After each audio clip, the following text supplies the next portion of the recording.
Boa noite a todos, sejam bem-vindos, espero que se encontrem bem.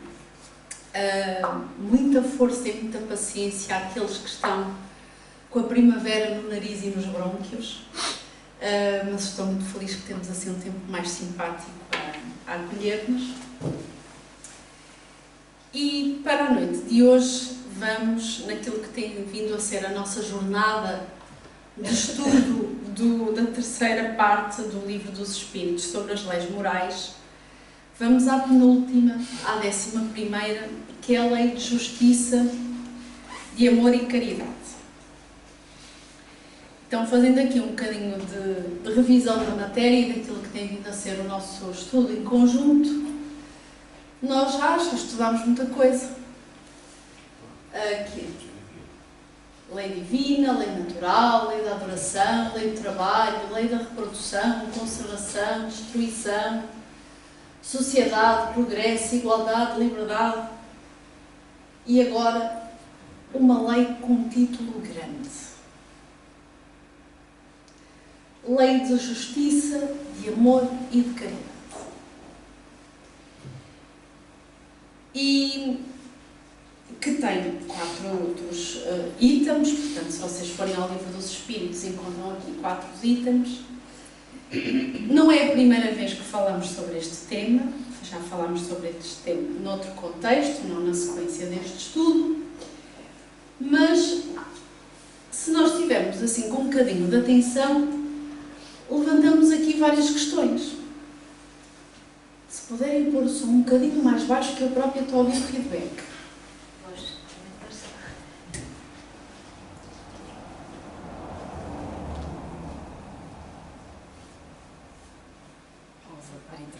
Técnica.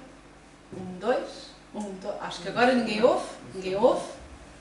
1, 2. Som.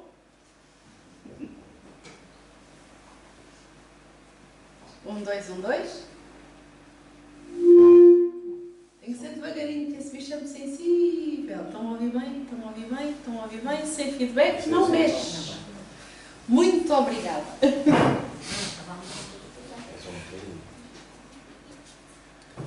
A pessoa que for editar esta palestra vai ter muito trabalhinho para a quantidade de cortes que vão ter que acontecer por aqui.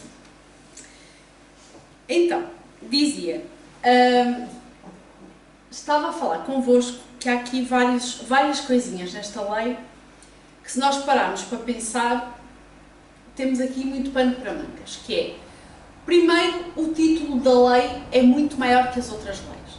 A lei do progresso, lei da liberdade, lei de conservação. Não, aqui é uma lei que traz 3 amigos em conjunto. Porque não é a lei da justiça. E eu podia dizer-vos, e a próxima palestra vai ser sobre a lei do amor. E depois a outra vai ser sobre a lei da caridade. Não. É a lei da justiça, do amor e da caridade. Os 3 em conjunto. Não dá para separar. E depois há aqui algumas coisas que nos chamam a atenção, que foi a forma como editaram o livro. Que é, Kardec colocou a justiça e os direitos naturais, ok, faz sentido, de acordo com o título enunciado. Direito de propriedade e roubo, ok, estamos na onda da justiça. Caridade e amor ao próximo, ok, faz parte ali dos outros 2 itens desta lei. E depois a questão do amor fraterno e do amor materno e do amor filial. Parece que Kardec ficou ali com um capítulo na mão, não sabia onde havia de o enfiar e, olha, vou enfiá-lo aqui que o capítulo vai curto e leva mais uma paleira. Foi a primeira percepção que nos dá, mas vamos ver que não foi isso que aconteceu. Kardec, isto aqui, trabalhou toda a gente em conjunto e tudo faz sentido. Então vamos estudar um bocadinho em conjunto. Justiça e direitos naturais. E podemos começar por aquilo que é uma das questões bastante filosófica. Se eu agora perguntasse a cada um o que é justiça, as respostas vão variar muito. Só nesta sala, não precisamos sair desta sala. O que é justiça? Parece fácil de definir, mas simultaneamente muito difícil. Então, vamos partir este raciocínio de uma forma mais fácil para todos. Vamos pensar quem é que aqui sente-se ou já se sentiu vítima de uma injustiça? Todos. Ou há exceções? Todos já nos sentimos. Ou estamos a sentir-nos neste momento. Então, mais outra pergunta para o nosso balde de reflexões. Consideram que o mundo em que vivemos é justo? Mesmo sendo espíritas,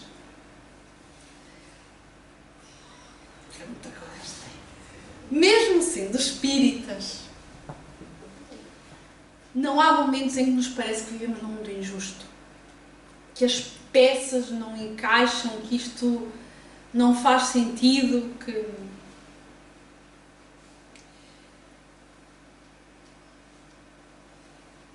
Então, podemos começar aqui, mesmo que nós não saibamos responder de uma forma mais simples ou mais elaborada, mais académica, ou mais... O que é justiça? Todos nós temos essa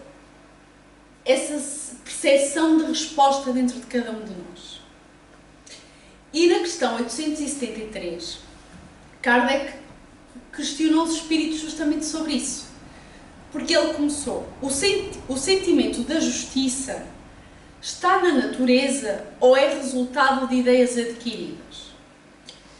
E os espíritos responderam, está de tal modo na natureza que vos revoltais à simples ideia de uma injustiça.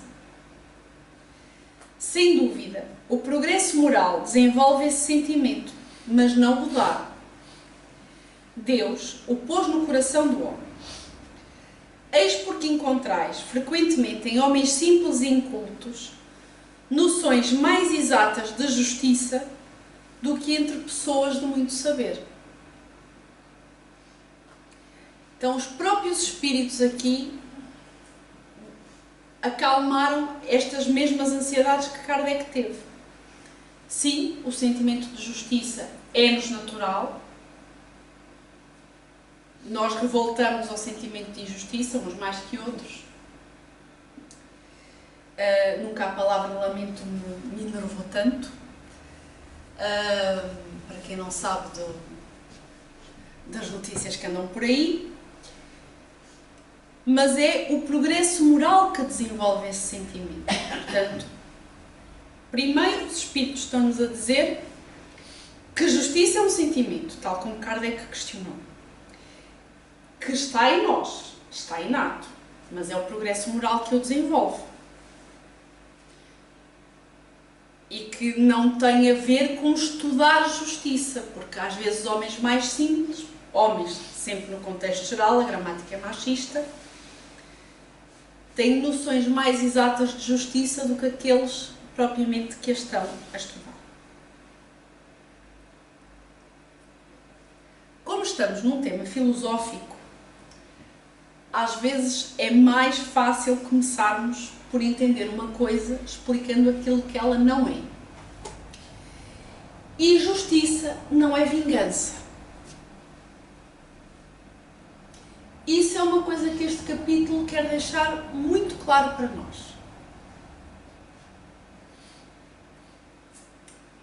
Justiça é totalmente diferente de vingança. E é por isso que se chama lei de justiça, amor e caridade. Porque se nós retirarmos à justiça o amor e a caridade, nós vamos entrar no caminho da vingança. Vamos entrar no caminho do olho por olho, dente por dente. E não é isso que a doutrina espírita nos convida a fazer. Portanto, nunca podemos falar de justiça sem os outros dois amigos que nós enunciámos no início, se não caímos na vingança. E na questão 874, Kardec questionou: sendo a justiça uma lei da natureza, como se explica que os homens a entendam de modos tão diferentes, fazendo que uns considerem justo aquilo que outros consideram injusto? E aqui os espíritos respondem que é porque, em geral, se misturam paixões que alteram esse sentimento, como acontece com a maior parte dos outros sentimentos naturais, fazendo que os homens vejam as coisas sobre um falso ponto de vista. Não, mas eu vou-lhe fazer isso porque... estamos a falar de paixão, ego ferido, orgulho. Não é justiça. Se a justiça vem com o amor e com a caridade, a justiça é uma coisa muito calma. Foi exatamente isso que vocês pensaram quando eu disse a palavra vingança. Em calma, em tranquilidade, não foi, não é? Não, a palavra vingança me enchia de sangue e guerra à volta.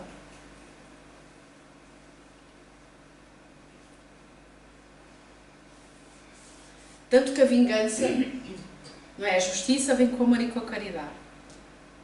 A vingança é a coisa mais solitária. Ter razão, às vezes, é a coisa mais solitária. Para termos razão, às vezes, armamos cada guerra. Então, justiça não é vingança. Então, Kardec, sabendo que isto era uma questão delicada, questionou os espíritos, na 875. Como se pode definir a justiça? A resposta é curta. A justiça consiste no respeito aos direitos de cada um.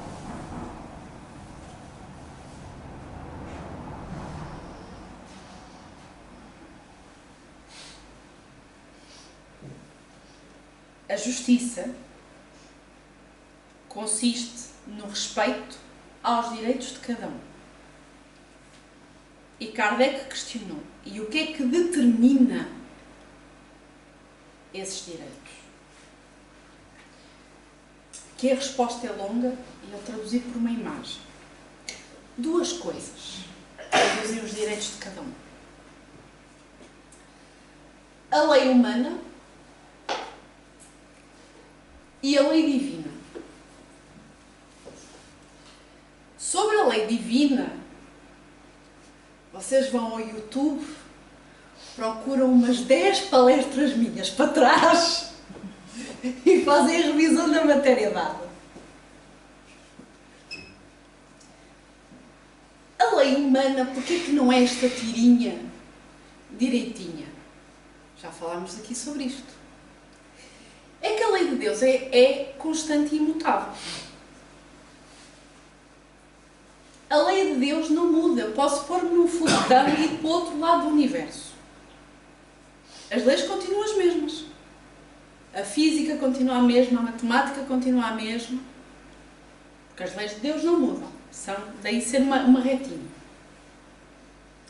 Agora, a lei humana... A lei humana muda ao longo dos tempos.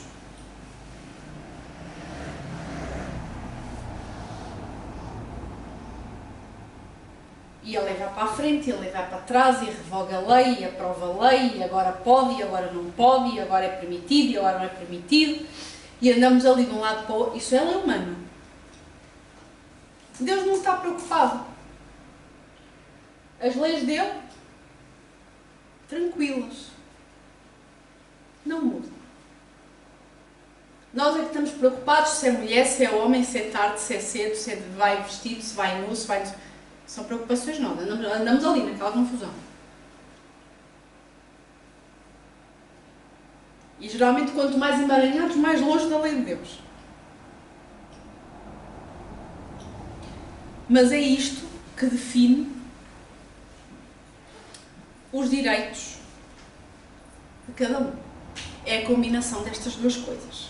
Então temos aquilo que são os direitos humanos, que nos são dados pela lei. Neste país as mulheres não podem votar. Mas Deus olha para nós, mas é espírito. O espírito não tem sexo, não tem género. Deus está pouco preocupado se é homem, mulher, azul, verde. Isso é preocupação nossa.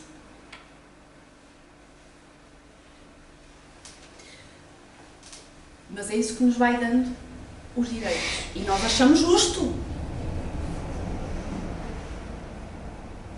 Então, o objetivo é que a lei humana se vá aproximando da lei divina. Então, o progresso moral é quando nós deixamos de andar com as confusões e passamos aqui para este lado.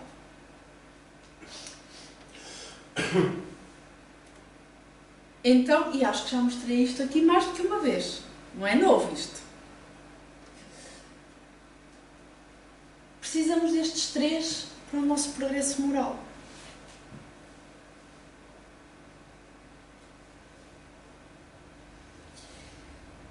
Porquê? Já vimos que justiça sem amor e caridade é vingança. O amor não pode ser injusto.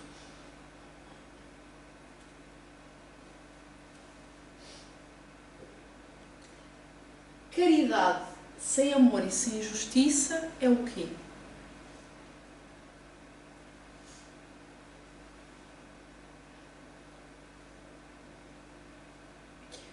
Então, o nosso progresso moral está ali, quando juntamos os três. As três coisinhas. Senão, a balança não fica muito equilibrada.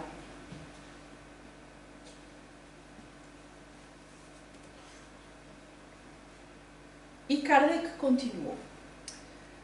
Com exceção do direito consagrado pela lei humana, qual a base da justiça segundo a lei natural? Caso a gente não tenha entendido na questão anterior, o Cristo vos disse: desejai para os outros o que quereis para vós mesmos. Na incerteza de como proceder em relação ao nosso semelhante, devemos parar e pensar: e se fosse comigo, como é que queriam que eu como é que eu queria que procedessem comigo?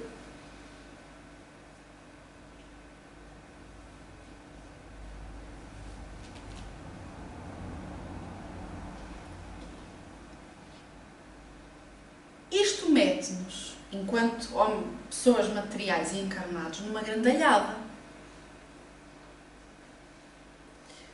Porque nós, no presente momento da história, temos uns quantos líderes mundiais que são uma joia de moços,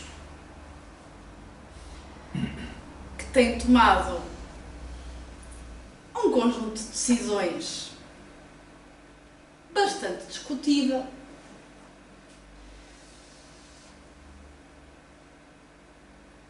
E em pleno século XXI, 2026, eu gostava muito de ter preocupada em que planeta eu ia passar férias no verão. Eram as minhas ambições enquanto adolescente. Eu vou-vos explicar. Eu, entre a minha adolescência e a minha juventude, eu passei de um telefone de um Nokia 3310 em menos de 10 anos. Eu esperava que com a minha idade eu tivesse teletransporte e viagens espaciais.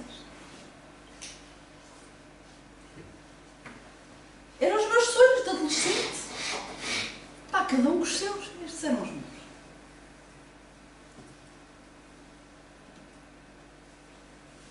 E sou obrigada a comer nas notícias que estamos em guerra.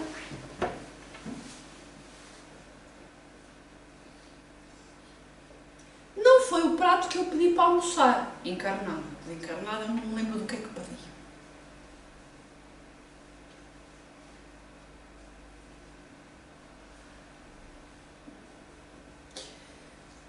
Então imaginem que eu tinha a oportunidade de julgar um destes grandes senhores de guerra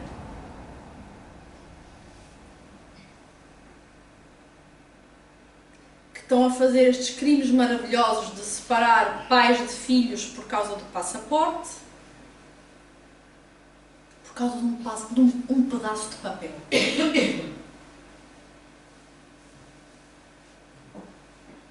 Estão a separar pais e filhos, porque temos crianças a ficarem órfãs e a passar fome.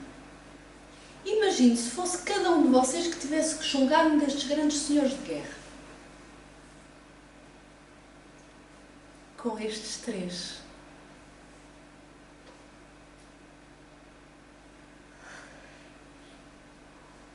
É que nós somos espíritas. Não dá para ir só com a justiça e a vingança pela outra mão. Porque é a vontade que dá. Quando se vê aquelas crianças com aquele ar inocente, com as costelas, com a pele enfiada dentro das costelas, porque não chega a ajuda humanitária, porque há a ajuda humanitária negada. A gente esquece da caridade, a gente esquece do amor, vem o homem velho desembainhar a espada e o que a gente quer é vingança. Estou errada.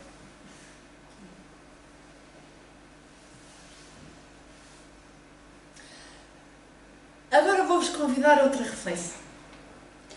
Que é irmos para casa, olharmos no espelho e imaginarmos que ontem o grande senhor de guerra fomos nós.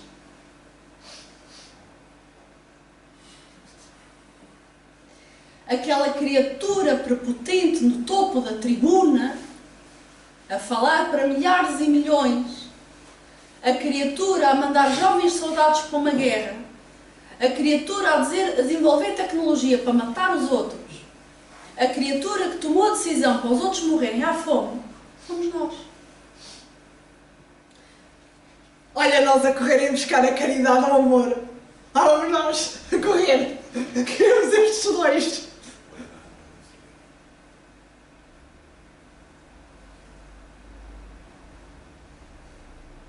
Estou certa ou estou errada? Aqui não é questão de eu estar certa ou estar errada, é o livro dos Espíritos, desculpem-me o português. É muito difícil esta lei e foi por isso que Kardec e os Espíritos a colocaram quase no fim.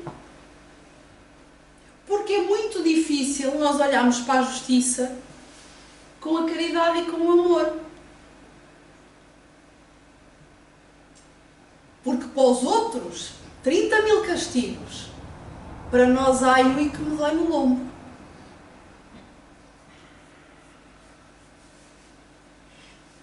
Então é muito delicada esta lei. Vamos lá. Então, grande ideia que Jesus nos deixou aqui. Desejai para os outros o que quereis para vós mesmos. Vamos desejar aos outros o que queremos para nós. Se fôssemos para nós, se tivéssemos sido nós, a grande criatura de guerra, e estamos agora encarnados longe do poder, como é que nós íamos limpar as mortes? Como é que nós íamos limpar as fomes? Como é que nós íamos limpar os filhos que ficaram sem pais? É difícil olhar aquelas criaturas com os olhos de Jesus. Pelo menos para mim. Para vocês eu sei que está mais fácil, que vocês estão mais adiantados no processo. A coisa bem. E nisto vem o direito de propriedade e de roubo.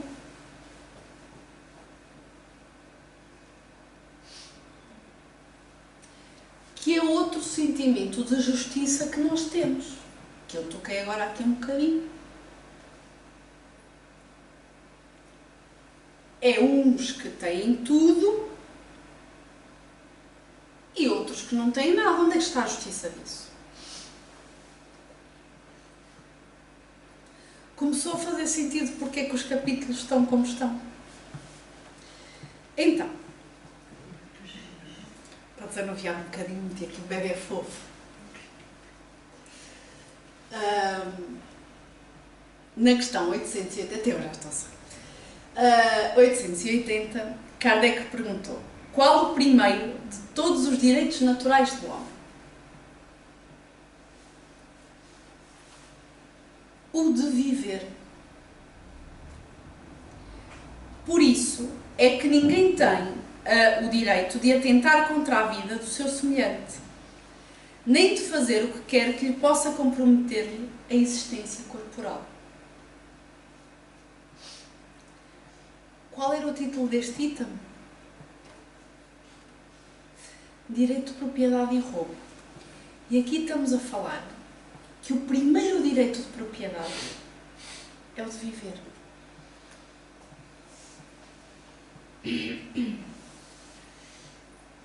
Ai, porque eu estou gordo. Ai, porque eu estou magro. Ai, porque eu estou velho. Ai, porque eu estou cabeludo. Ai, porque eu estou careca. Esses corpinhos maravilhosos de que vocês reclamam foi só o primeiro presente que Deus nos deu. Daí estar aqui o bebê.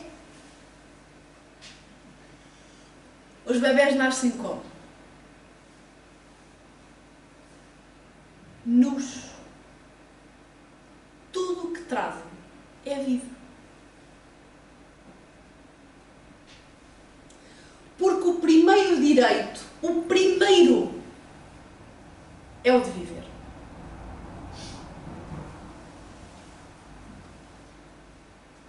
Ninguém tem o direito de tirar a vida dos outros. Até porque já um filósofo da antiguidade dizia que é uma coisa muito patética nós tirarmos a vida dos outros porque vamos todos morrer. Desculpem, eu sei, sou muito bruta, eu dou-vos assim as notícias de qualquer maneira, mas caso nunca ninguém tenha parado para pensar, vamos todos morrer. Portanto, qual é a pressa em tirar a vida do outro? Estamos todos com a mesma sentença, que é de morrer. Mas tivemos todos o mesmo prémio, que é o de viver. Está a fazer sentido esta loucura toda?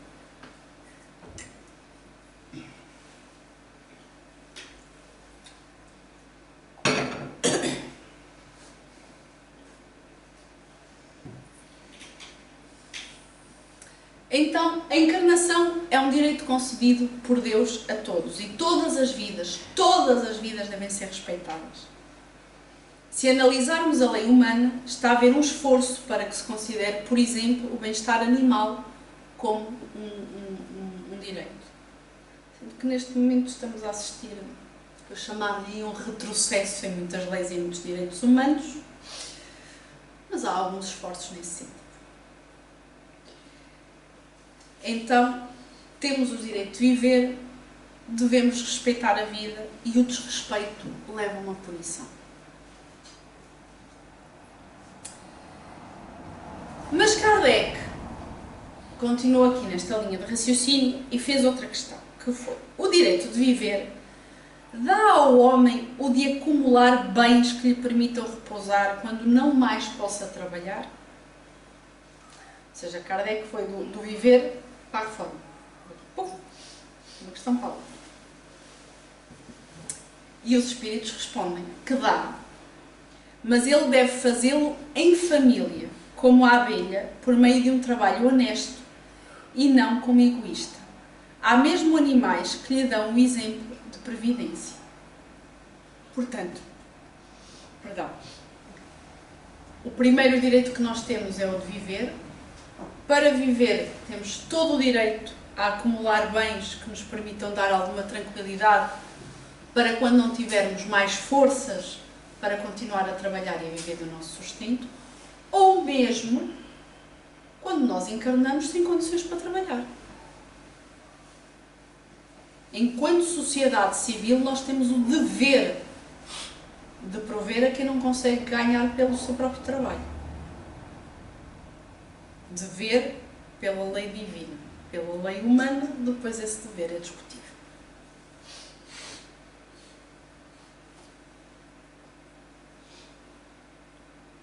Então, até aqui, acho que não ficam muitas dúvidas. Agora, há aqui uma outra questão, e depois outras duas que vêm a seguir, que nos ajudam aqui a fazer uma reflexão um bocadinho mais cuidada. O homem tem direito a defender os bens que acumulou pelo seu trabalho?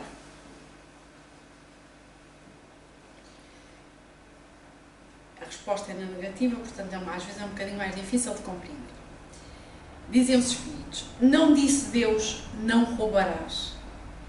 E Jesus: dai a César o que é de César.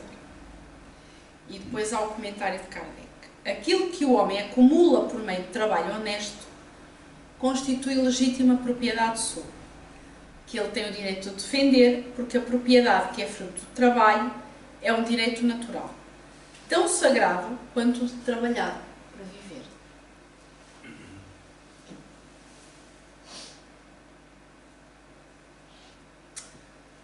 Lei de justiça, amor e caridade. Já entendemos um bocadinho o conceito de justiça. Não fazer aos outros o que a gente não quer que nos façam a nós próprios. Dentro da justiça há direitos e há deveres. O primeiríssimo de todos que nós temos é o direito de viver.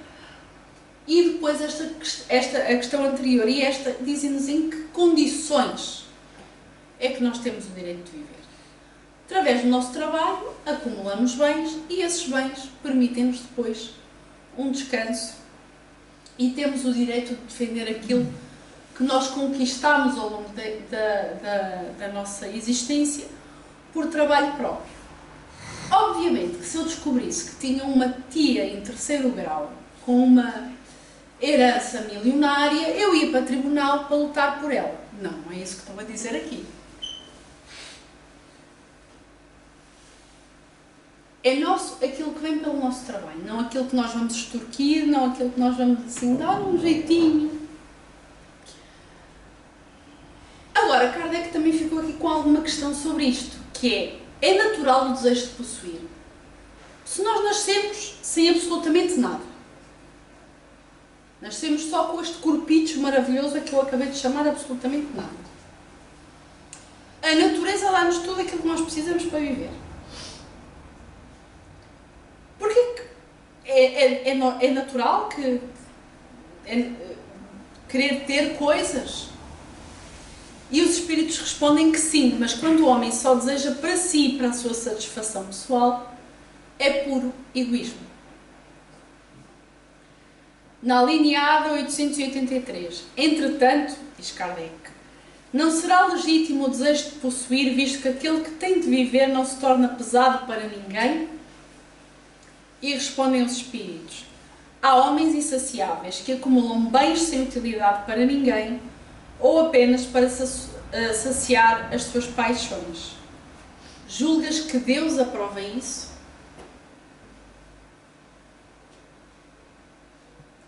Então, estar a querer coisas só para nós, só pelo prazer de ter. Ai, mas eu queria uma casa, eu não tenho uma casa. Calma, vamos aqui distinguir mais umas quantas palestras para trás entre o necessário e o supérfluo.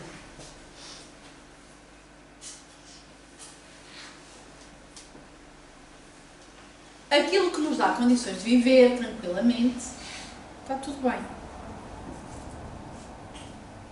Agora, eu, uma cadela e 2 gatas numa vivenda T5, com uma garagem para 3 carros, 2 piscinas e um jacuzzi, é capaz de ser um bocadinho mais. Eu se calhar não preciso de tanto espaço. Vou ter que pôr câmaras para saber onde é que eram as gatas.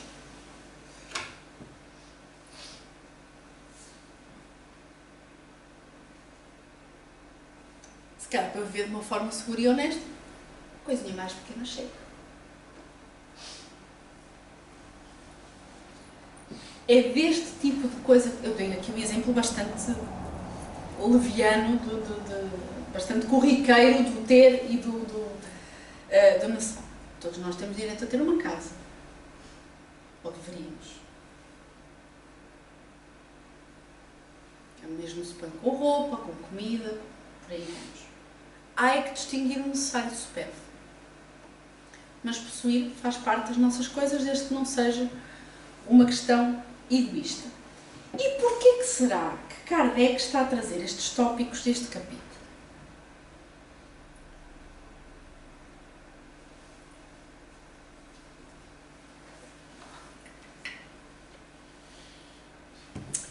Estamos a esquecer daquele outro amiguinho, daqueles 3 círculos, que se chama caridade.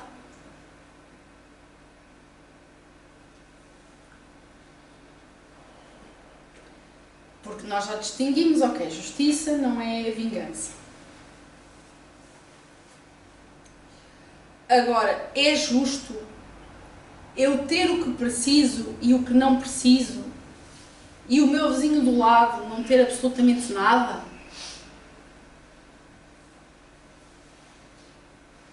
Então, entramos no tópico a seguir, que é caridade e amor ao próximo.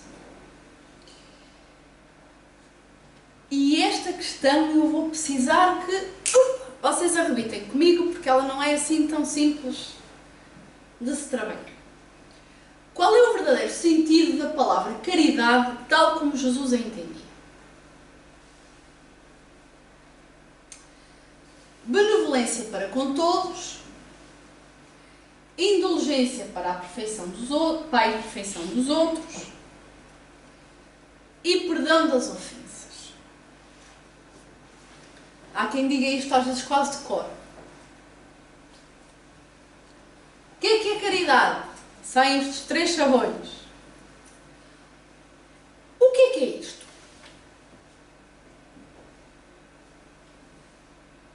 Na prática.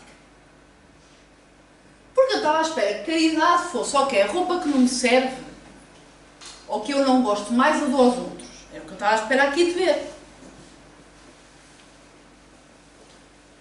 Sobraram uns euros do salário, eu posso dar aos pobres. Tenho maçãs a mais na minha macieira, dou aos outros. Mas não é isto que está aqui.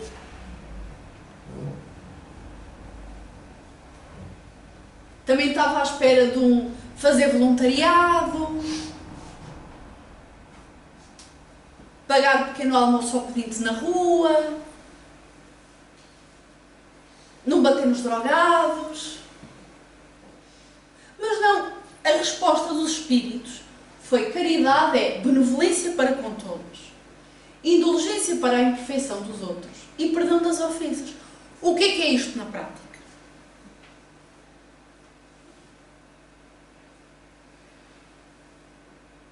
Na prática, o que é caridade?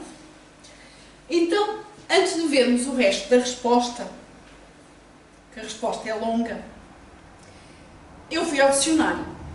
Já faltava um dicionário. Vocês quase a dormir e eu agora saco um dicionário. Então, benevolência, vários significados.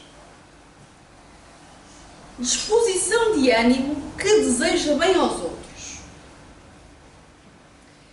Manifestação de amizade ou de amor. Vontade de fazer o bem. Flexibilidade de caráter que se acomoda ao gosto e à vontade dos outros. Está no dicionário primeiro ano.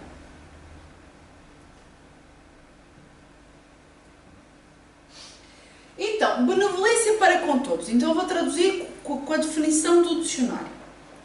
Disposição e ânimo de desejar o bem a todos. Manifestação de amizade e amor a todos. Vontade de fazer o bem a todos. Flexibilidade de caráter que se acomoda ao gosto e à vontade de todos.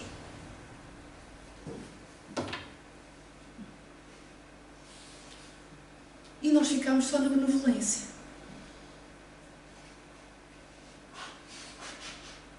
Só com a definição do dicionário. Então, disposição e longânimo para com todos. É aquilo que nós temos.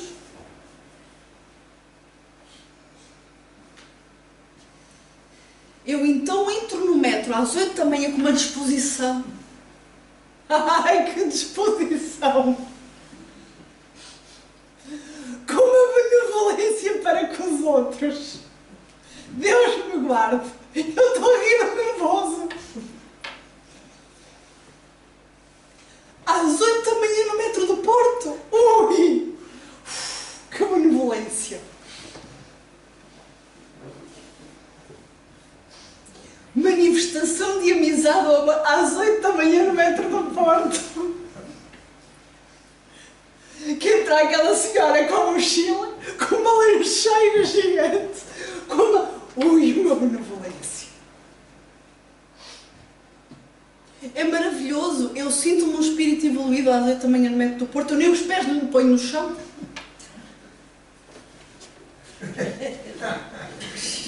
O metro trava, não cai, porque não tem para onde cair. Vontade de fazer o bem. Eu queria que todos se transformassem em espíritos puros e desaparecessem do metro.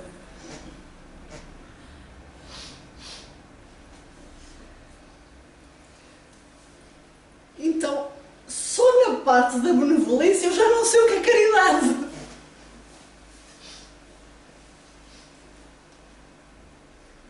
Só na parte da benevolência eu já não sei o que é caridade. Eu adorei-vos rir, claramente todos vocês se reviram neste cenário, de uma forma ou de outra, no metro, no autocarro, ou por aí, todos se reviram no cenário.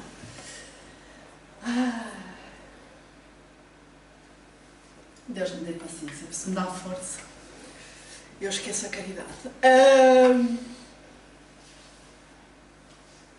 Indulgência. Indulgência para a imperfeição dos outros. O que é que o dicionário diz sobre indulgência? Que é o perdão ou a atenuação da gravidade de uma falta, ou que é a bondade que desculpa o que é censurável ou importuno. Então eu vou traduzir aquela indulgência para a imperfeição dos outros com a definição do dicionário. Então, perdão ou atenuação da gravidade de uma falta para a imperfeição dos outros. Bondade que desculpa o que é censurável ou importuno na imperfeição dos outros. Que é o que a gente faz todos os dias em casa.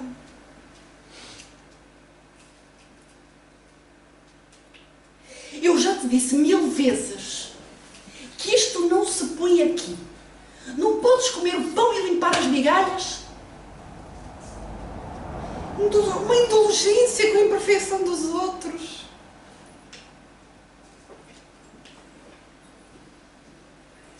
Eu então imagino os espíritos olharem a minha casa.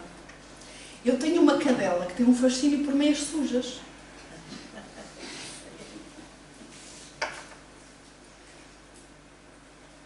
Eu já não te disse, Canela, que tu tens 4 patas. Para que é que tu queres uma piuga? Uma! O que é que tu fazes com uma meia? Está a cadela com aquela meia meio parva?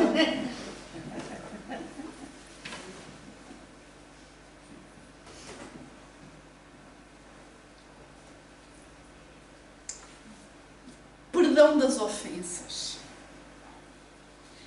O dicionário diz que é a absolvição ou o indulto. A segunda definição de perdão enervou-me, mas irritou-me de uma maneira que saiu-me caridade pelos poros. Sabem porquê?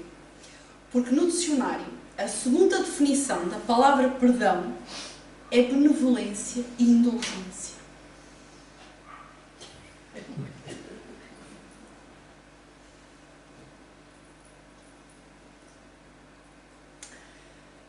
Não está fácil ser caridoso nos dias que correm. Isto tudo com amor e justiça. Estou a pedir muito do ser humano. Estou a pedir muito, espíritos, facilitem um bocadinho. Não dá.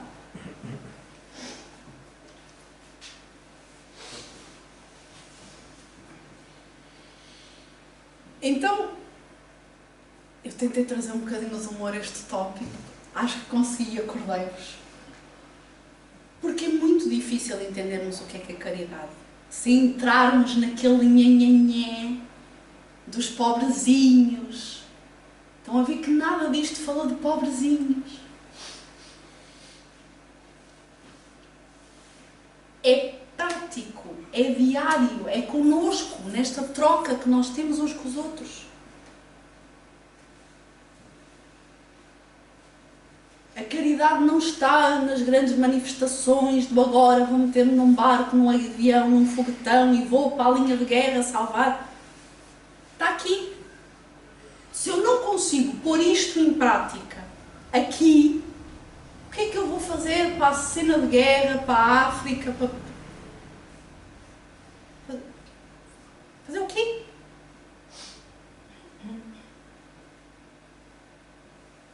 Se eu não consigo entrar no metro às 8 da manhã e pensar que todos nós pagamos o passe, todos nós vamos trabalhar, todos nós estamos com a mesma vontade,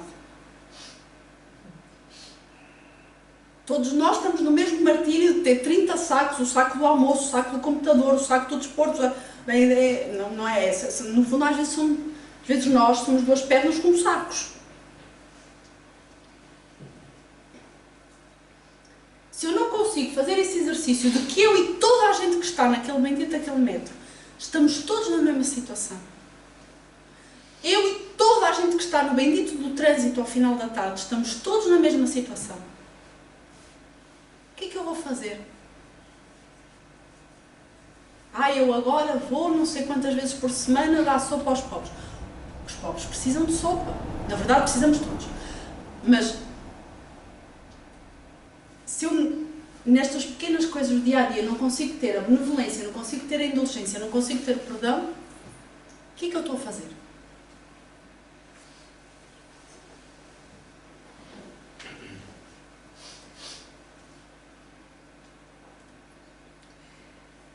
Então, o amor e a caridade são o complemento da lei da justiça. Pois amar o próximo, e aqui o próximo é o próximo mais próximo,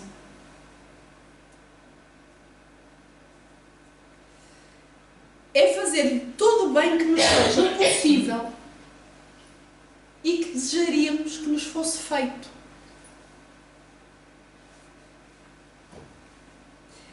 Tal o sentido das palavras de Jesus, amai-vos uns aos outros como irmãos.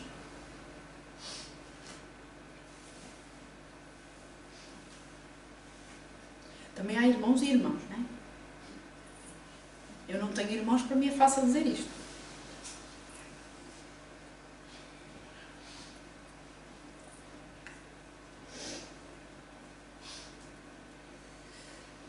A caridade, segundo Jesus, não se restringe à esmola.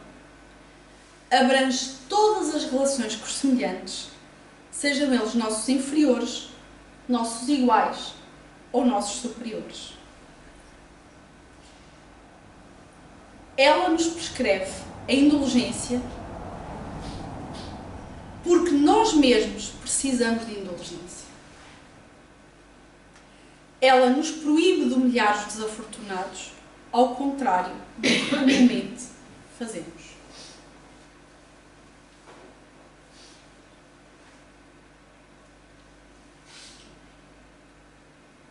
Porque, e depois a resposta continua, eu só transcrevi para os slides uma parte dela, e depois a resposta continua que quando uma pessoa rica se nos apresenta à nossa frente, nós somos todos deferências e atenções e vamos buscar o tapete, escondemos o lixo debaixo do tudo e fechamos o gato e o cão e não sei o quê, vamos aos paninhos e as cortinas. Não é? Agora, se for um pobre, a gente nem se incomoda. Isto é o texto que está no livro. Não a parte dos paninhos. Entretanto, quanto mais lastimável for a posição da pessoa, maior deve ser o cuidado em não lhe aumentarmos o infortúnio pela humilhação. O homem verdadeiramente bom procura elevar aos seus próprios olhos aquele que lhe é inferior, diminuindo a distância que os separa.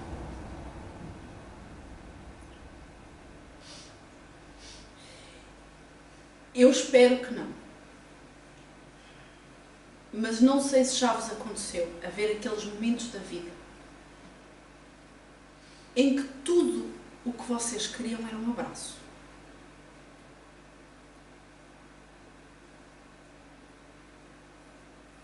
Nunca passaram por esta situação, pois não? Aquele momento de dor, aquele momento de aflição, aquele momentozinho de solidão, em que tudo o que vocês desejaram foi um abraço, aqueles que juntam os ossos.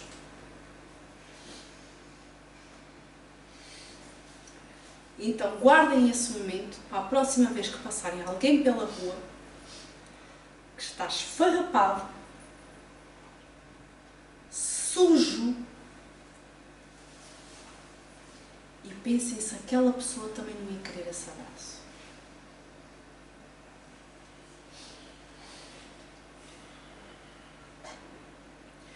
Porque abraçar uma pessoa cheia de etiquetas e de perfume francês é fácil.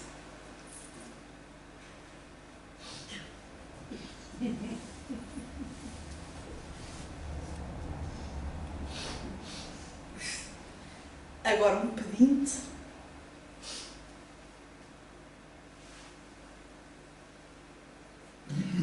Eu vinha com as minhas companheiras, vinhamos a entrar e uma delas vinha a contar que encontrou um senhor caído num terreno e que ficou preocupada e foi lá ver como é que estava a pessoa.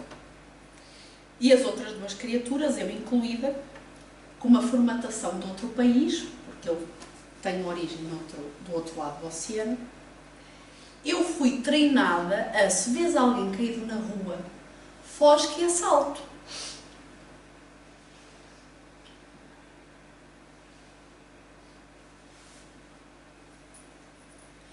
Tu come nas entranhas.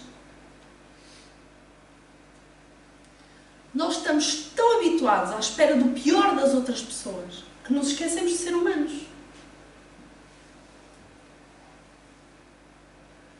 Eu fui tão educada para esperar o pior dos outros que eu, na mesma situação, no máximo, telefonava ao 112 e dava a localização.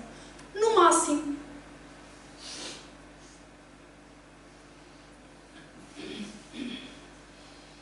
Portanto, imaginem o que é uma pessoa viver na rua, não ter onde tomar banho. Eu fiquei maravilhada porque descobri que há um serviço que trata das unhas aos moradores de rua. Não estou a falar de manicures com borboleta. Portanto, a limpeza normal de cortar e aparar e cuidar de feridas. E eu achei a coisa mais, porque eu nunca tinha pensado. Quem vive na rua não tem os utensílios básicos para limpar as unhas. E também aparam cabelos e tudo mais. E questionava-se aquelas pessoas não precisam de um abraço. Aquele mesmo abraço que nós, cheirosinhos e lindos que somos, já desejamos um dia. Então, eu não estou a dizer para saírem aí a abraçar todo o povo que vos aparecer pela frente. Somos humanos. Temos os nossos nojinhos, os nossos receios, os nossos conflitos. Eu acabei de falar de um problema de educação que eu tive e tenho, que para mim é um bloqueio. Mas começámos a questionar esta questão de e se fosse eu que estivesse ali?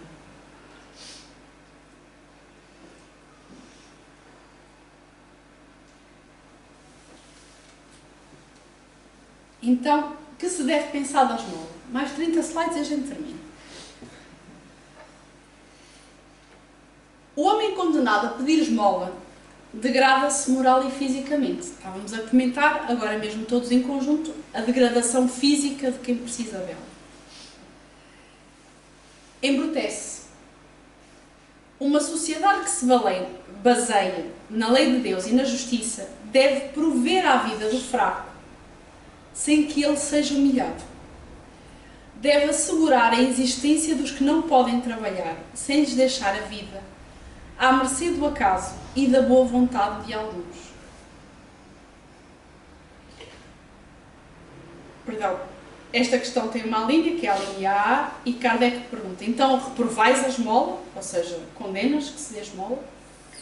E os espíritos responderam: não, não é a esmola que é reprovável, mas a maneira pela qual habitualmente é dada. Nós damos assim. Um toque. O homem de bem que compreende a caridade segundo Jesus vai ao encontro do infeliz, sem esperar que este lhe estenda a mão. A verdadeira caridade é sempre boa e benevolente. Está tanto na maneira por que é dada, quanto no ato em si. Um serviço prestado com delicadeza tem duplo valor. Se o for com arrogância, a necessidade pode obrigar quem o recebe a aceitá-lo, mas o seu coração pouco se comoverá.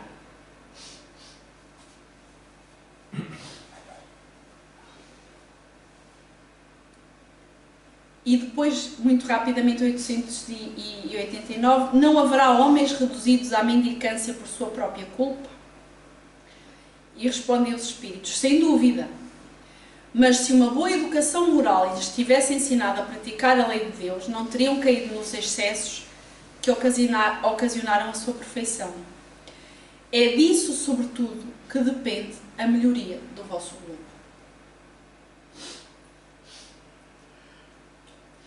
Então, aqui não nos está a reprovar, ou seja, ninguém está a dizer não, não dê esmola. A questão não é dar a esmola, é como se dá a esmola, sem humilhar a outra pessoa. E depois há também aquele discurso do eu não sei se vão gastar em droga. Imaginem eu chegar segunda-feira e dizer ao meu patrão onde eu gasto o meu salário. Se eu não digo ao meu patrão onde eu gasto o meu salário, porque é que eu estou a humilhar a outra pessoa, a perguntar-lhe se ele vai gastar em álcool, se ele vai gastar em drogas, se ele vai gastar... A pessoa já está numa situação miserável, não tem que se justificar. Ou queres ajudar, ajuda. Está aqui uma coisa bonita.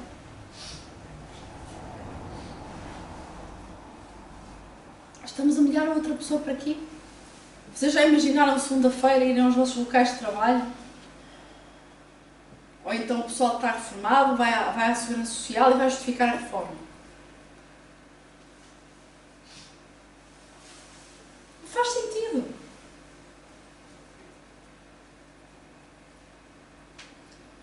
Mas as pessoas estão naquela situação por culpa delas. Óbvio, nós também, é isso que nós estudamos aqui, nós estamos a pagar todos pelos próprios erros.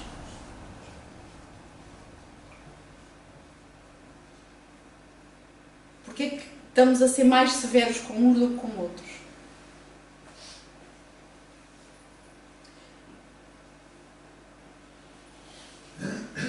Muito consciente do tempo, e vou passar uns minutinhos e agradeço desde já a vossa boa vontade por isso, há um capítulo que eu não vou tocar, que eu vou deixar para palestra posterior.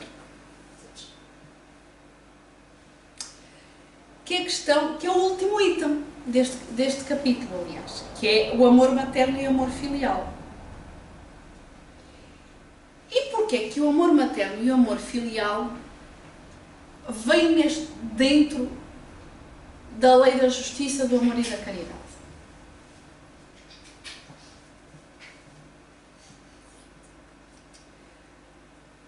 É muito difícil, na sociedade em que vivemos, termos a vontade de dizermos eu odeio a minha mãe, ou de dizer eu odeio o meu pai. Acontece com alguns de nós. Porque foi uma pessoa de mau caráter, porque abusou, porque... Os porques eu deixo para quem os sente.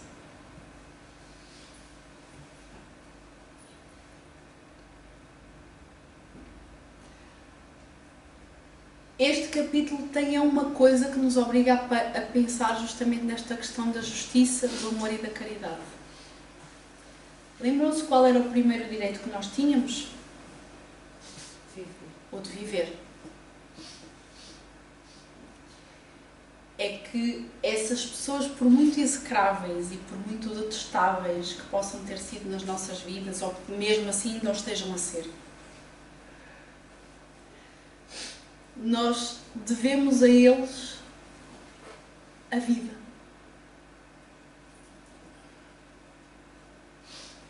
Porque tiveram sempre a opção de não nos deixar vir.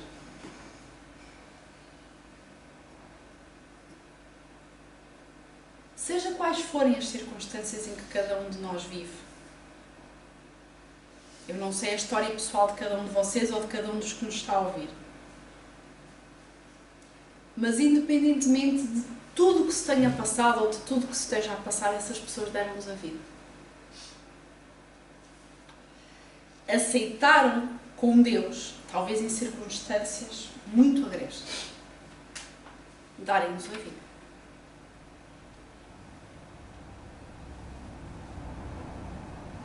Darem-nos esta oportunidade única de estarmos aqui.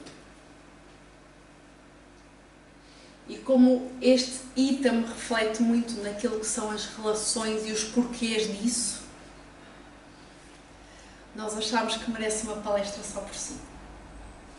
Quem tiver curiosidade pode ir adiantando em casa a leitura do item, mas se vocês fossem embora só com uma ideia, era com esta ideia que eu queria deixar-vos. Das muitas dificuldades que tive na vida, eu, por muitas desavenças e desencontros, não sei o quê, tenho pais maravilhosos, mas há quem não os tenha. E o porquê está neste item. E o porquê deste item estar aqui tem muito a ver com isso. Do direito à vida. Então, para terminarmos,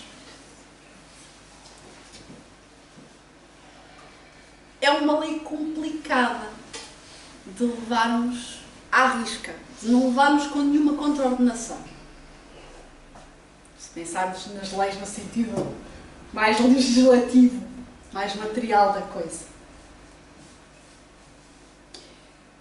Daí estar por fim, no fim. A seguir, o outro item que vem a seguir e que encerra as leis morais é a perfeição moral que vem daqui.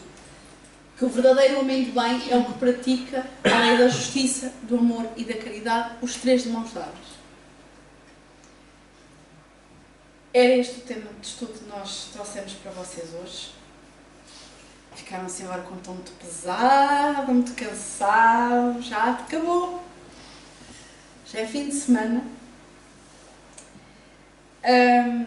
Queria agradecer-vos desde já a vossa paciência e a vossa boa vontade em ouvir-me numa sexta-feira. E qualquer dúvida, no final estou aqui para esclarecer questões. E se estiverem bem dispostos, vamos fazer a prece e vamos à segunda parte dos trabalhos.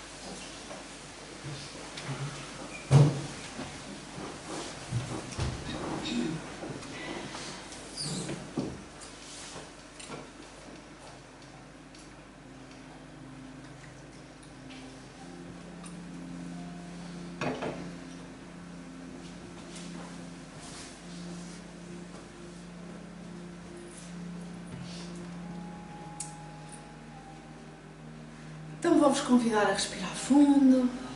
É sexta-feira, pelo menos para mim. O que significa que amanhã posso relaxar mais um bocadinho. E a vos convidar também a relaxarem um bocadinho. E como as leis de Deus são leis que convidam à ação,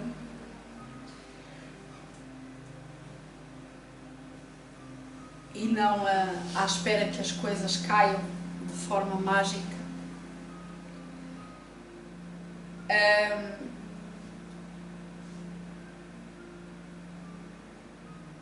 Vamos começar por agradecer aos benfeitores espirituais desta casa, o auxílio e o amparo, as boas inspirações que nos deram no trabalho de hoje, dos dois lados da vida.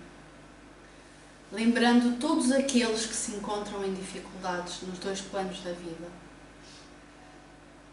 nos mais difíceis limiares de dor e prova em que cada um se encontra.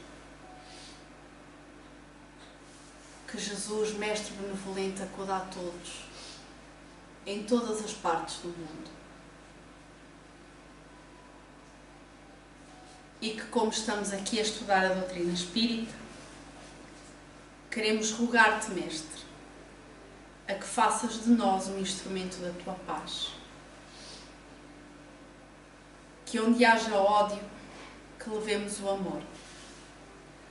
Que onde haja ofensa, que levemos o perdão. Que onde haja discórdia, que levemos união. Que onde haja dúvida, que levemos a fé. Onde houver erro, que levemos a verdade. Onde houver desespero, que levemos a esperança. Onde houver tristeza, que levemos a alegria. E nas trevas, que levemos a luz. Mestre, que procuremos mais consolar que ser consolados, compreender que ser compreendidos, amar que ser amados, pois é dando que se recebe, é perdoando que somos perdoados e é morrer que vivemos para a vida eterna. Um bom fim de semana a todos.